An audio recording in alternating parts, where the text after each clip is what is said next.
to some questions. Yeah, a nice battle against the University of St. Thomas today in our third match of the week on Saturday. And a huge defensive effort by both teams, 110 digs between the two teams combined. In the first set alone, there were 46 digs between the two teams, which is a huge defensive effort there. But St. Thomas was really good today, particularly offensively. To have 49 kills in 3 sets is a lot. And so they really brought the pressure in that phase of the game.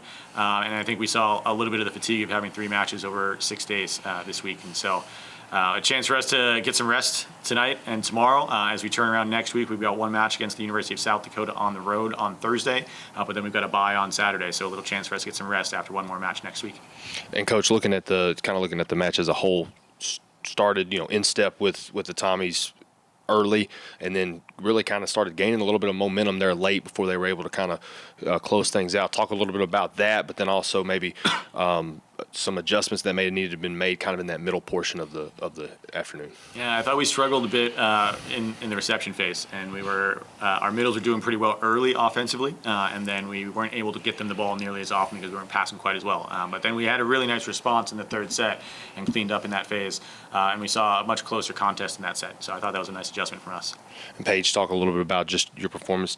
10 kills, you hit 2 of 6. Just kind of what was working for you, especially there late, because you and Lauren kind of came on there late in that third set. Yeah, I started the first 2 sets on the right side, which is not as familiar to me, but I played right side all last year, and I was with Tegan today, so we have a great connection over there, and we just, really locked eyes, and we were like, we're going to trust each other this game, and we're really going to go for it. And so we talked about that, and then the third set, I was back on the outside, and I was with Norris, and me and Norris we're like this. Yeah. We know one ball got crazy, and it didn't work, and she's like, what happened? And I was like, we know what we're doing. Let's just get back to it. So we're just really, that trust between me and the setters is awesome. And obviously here, just right after the match, you had the opportunity to sign some autographs, interact with some of those, not just the younger ones, but even some other community members. Just talk a little bit about that support, especially with those little eyes that look up to you. Yeah, it's so awesome. My family was here, so I went over and talked to them, and they're like, hey, there's some girls behind you wanting to get pictures. And I'm like, oh my gosh, it fills my heart with so much joy. They are all so sweet, and even their parents and then everybody else in the community is so awesome. They always come out to support us, and it just really fills our hearts and then keeps us going. We love playing in the Betty.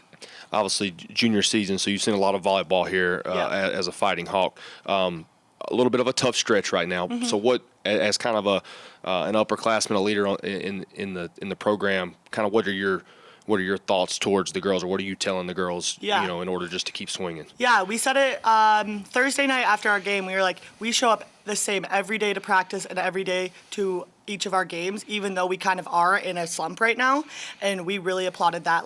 We don't come in defeated for practice after we just lost the game the night before. We come in fired up, and we're ready to get the next one. And we just remind each other that we got to keep fighting no matter what. If the point goes our way or it doesn't, every point's worth 1 point in reality. So we just got to keep fighting, have that, aggressive tone towards the games, and the good's going to come. We always talk about Kobe in our program, and we learn something from him, and the good's always around the corner. No matter how hard you're going, the good's going to come soon enough. And Coach, your thoughts on that? Just knowing that you got to keep getting after it. Obviously, it doesn't get easy in the Summit League. It's competition all the way around, top to bottom. Your thoughts on that? Yeah, everybody's really good, and every match is going to be a battle. And I think that's one of the fun things about playing a league that's this competitive. And as Paige already mentioned, it's really cool to see how invested and engaged this team is, regardless of the outcome of the match the night before. And we come in and practice every day, and our practices today look just like they did in August. And I've seen a lot of teams that have had different slumps at different points of the year where that's not the case. And so credit to them for coming in and working that hard every single day. Credit to our staff for continuing to bring it and working hard every single day. And for us, we know that, look, good is around the corner, and we're going to keep battling, we're going to keep fighting, because we know that we've got a chance to continue to turn things around.